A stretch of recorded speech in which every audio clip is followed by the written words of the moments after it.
Dahulu, Jerman dikenal sebagai mercusuara harapan, sebuah negeri yang membuka pintunya lebar-lebar bagi mereka yang terusir dari tanah airnya. Namun kini, lanskapnya telah berubah drastis. Dari hiruk-pikuk Berlin hingga lorong-lorong parlemen, sebuah seruan bergema. Cukup sudah. Para imigran khususnya dari Timur Tengah dan Afrika tak lagi dianggap sebagai tamu, melainkan beban. Pada tahun 2015 menandai titik balik sejarah Jerman, saat itu krisis pengungsi global mencapai puncaknya, dan jutaan orang dari Suriah, Afghanistan, dan Irak, serta negara-negara Afrika yang dilanda konflik dan kemiskinan mencari perlindungan di Eropa. Jerman, di bawah kepemimpinan Kanselir Angela Merkel, menjawab panggilan kemanusiaan dengan sebuah slogan yang akan selamanya terukir dalam sejarah, Wir schaffen das, kita bisa mengatasinya. Dalam kurun waktu 1 tahun, lebih dari 1 juta pengungsi membanjiri Jerman. Gambar-gambar stasiun kereta api yang dipenuhi relawan Jerman menyambut para pendatang dengan makanan dan pelukan menjadi simbol empati dan solidaritas global. Idealisme ini mengukuhkan Jerman sebagai lambang kemanusiaan di Eropa. Namun, idealisme ini segar berbenturan dengan realitas yang kompleks. Ribuan pengungsi menghadapi kendala bahasa yang signifikan, kesulitan mendapatkan pekerjaan yang sesuai, dan ketergantungan pada tunjangan sosial. Biaya integrasi melonjak, menimbulkan pertanyaan di kalangan masyarakat Jerman. Perasaan terasing mulai tumbuh di antara sebagian warga lokal. Titik balik opini publik datang pada malam tahun baru 2015, ketika serangkaian insiden kriminal yang melibatkan imigran di Köln mengubah narasi secara drastis. Media mulai mempertanyakan kebijakan pintu terbuka, dan Partai Alternatif untuk Jerman atau AfD yang populis bangkit dengan retorika anti-imigran yang kuat. Wacana bergeser dari kemanusiaan menjadi keamanan, dan banyak warga mulai menyuarakan Migrationsmüdigkeit, kelelahan terhadap migrasi. Tekanan politik memaksa pemerintah untuk memperketat aturan suaka dan mempercepat proses deportasi bagi mereka yang permohonannya ditolak. Kini, di tahun 2025, Jerman bukan lagi simbol harapan yang tak bersyarat, melainkan negara yang melakukan perhitungan cermat siapa yang layak tinggal dan siapa yang harus kembali. Slogan Wir schaffen das telah digantikan dengan seruan Wir müssen Grenzen setzen, kita harus memasang batas. Jerman yang dikenal karena belas kasihnya kini bergulat dalam dilema antara kemanusiaan dan ketakutan. Namun pertanyaannya adalah, mengapa Jerman menjadi tujuan utama?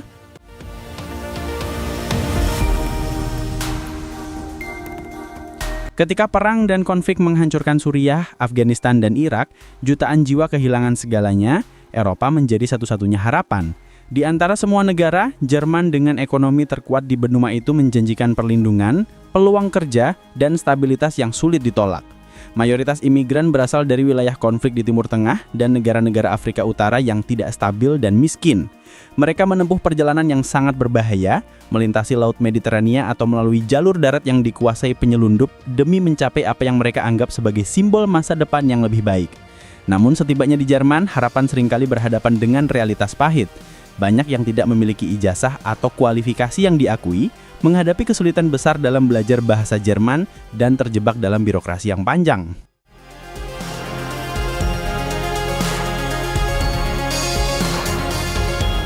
Sementara itu, sebagian masyarakat Jerman mulai merasa bahwa para pendatang ini sulit beradaptasi. Di beberapa kota besar, muncul kantong-kantong komunitas imigran yang hidup relatif terpisah dari masyarakat lokal. Mereka membawa serta budaya, tradisi, dan gaya hidup yang sangat berbeda. Dari cara berpakaian, kebiasaan makan, hingga peran gender. Perbedaan-perbedaan ini perlahan-lahan berubah menjadi jarak sosial, bahkan kecurigaan. Bagi sebagian warga Jerman, gelombang pengungsi ini bukan lagi simbol kemanusiaan, melainkan ancaman terhadap nilai-nilai dan identitas nasional mereka. Pertanyaan pun mengemuka, sampai kapan Jerman bisa menampung dunia? Gelombang pengungsi yang awalnya lahir dari tragedi kemanusiaan, kini menjelma menjadi gelombang politik yang menggoncang fondasi sosial negara itu.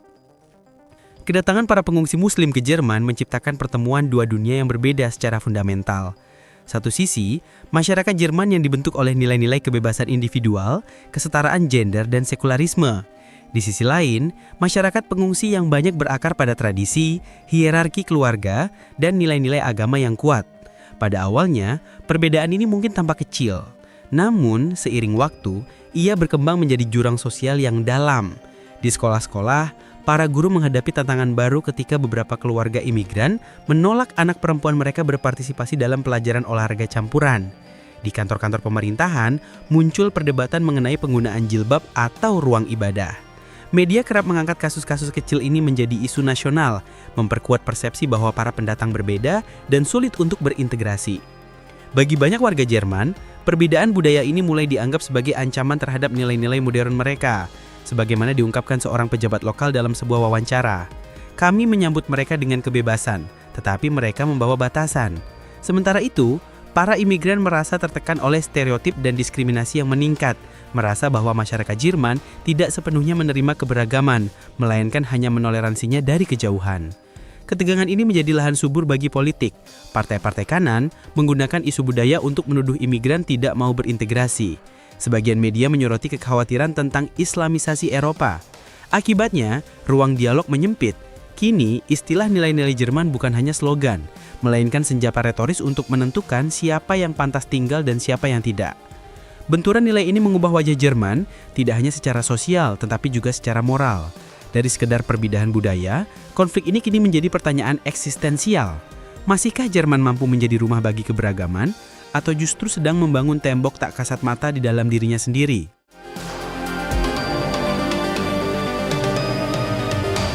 10 tahun setelah krisis pengungsi 2015, Jerman menghadapi realitas baru. Seruan simpati telah digantikan dengan tuntutan untuk pengusiran. Dari media massa hingga arena politik, kata deportasi telah menjadi hal biasa. Dalam beberapa tahun terakhir, pemerintah Jerman telah secara signifikan memperketat aturan SAWA.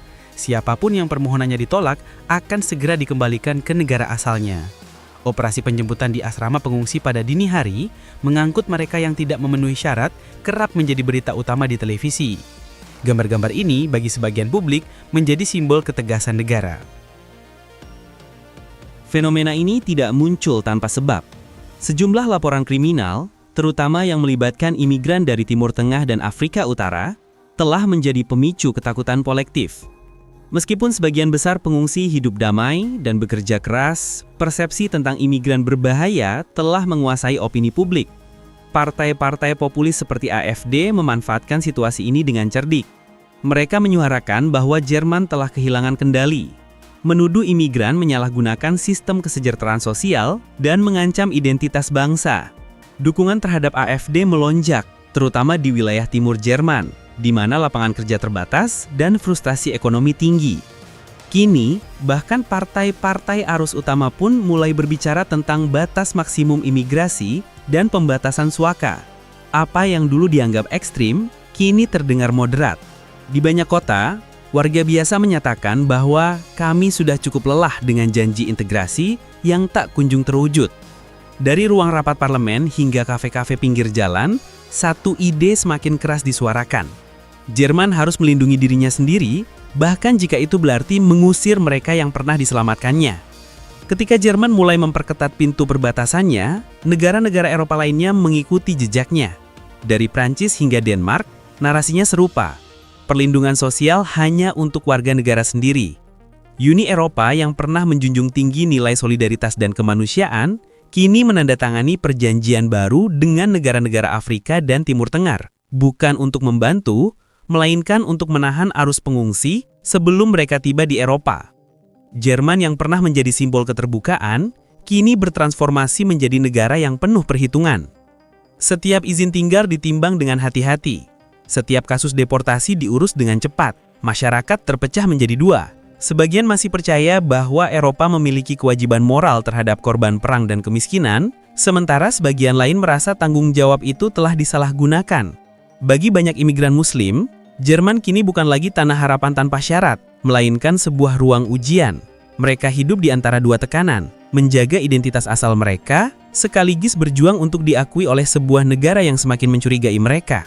Generasi muda yang lahir di Jerman pun seringkali tumbuh dalam ambiguitas. Tidak sepenuhnya orang Jerman, tetapi juga tidak lagi memiliki tempat di tanah leluhur mereka. Fenomena ini mengungkap paradoks besar di era modern. Saat globalisasi menyatukan dunia melalui ekonomi dan teknologi, tembok-tembok sosial dan budaya justru semakin tinggi. Jerman yang pernah membuka pintunya demi kemanusiaan, kini berdiri di depan pagar besi realitas politik dan ketakutan. Mungkin di masa depan Jerman akan menemukan keseimbangan baru antara keamanan dan kemanusiaan. Namun untuk saat ini, negeri itu masih bergulat dengan satu pertanyaan besar. Apakah mereka masih tanah bagi semua atau sudah menjadi tanah bagi yang tersisa? Dahulu dunia memuji Jerman karena keberaniannya membuka pintu bagi mereka yang terusir oleh perang dan kemiskinan. Namun hari ini pintu itu perlahan tertutup, bukan karena hilangnya rasa kemanusiaan, tetapi karena ketakutan yang tumbuh dari luka sosial yang belum sembuh. Pertanyaan terbesar bukan lagi mengapa mereka datang, tetapi apakah kita masih sanggup hidup berdampingan dengan perbedaan? Karena pada akhirnya, setiap pengungsi hanyalah cermin, mencerminkan bagaimana sebuah bangsa memandang dirinya sendiri. Apakah masih punya hati atau hanya dinding? Jika Jerman, negara yang pernah memimpin Eropa menutup persatuan, kini mulai mundur dan menutup diri, lalu kemana arah moral dunia akan bergerak? Inilah dilema abad modern, ketika kemanusiaan harus bersaing dengan rasa takut. Beritahu kami pendapat Anda di kolom komentar di bawah ini. Jangan lupa untuk like, subscribe, dan aktifkan notifikasi pada video ini agar tetap mendapatkan informasi tentang perkembangan terbaru dalam perubahan tatanan dunia yang sedang berlangsung. Terima kasih telah menonton dan sampai jumpa di video berikutnya.